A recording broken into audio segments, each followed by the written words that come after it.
You know what's interesting about omega-3 supplements?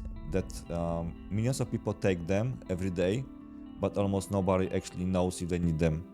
So they just heard about omega-3 is good for you somewhere, you know. So they go out, they buy fish oil, maybe from Costco, Amazon, health store, online, offline.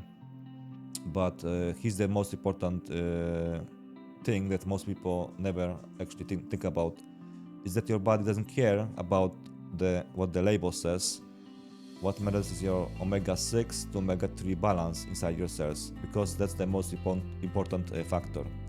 And the most people have never checked that once in their life, because they don't know if there's an option to do that at home. So that's why I always say test first, then decide if your body actually needs it omega-3 and how much does it need it.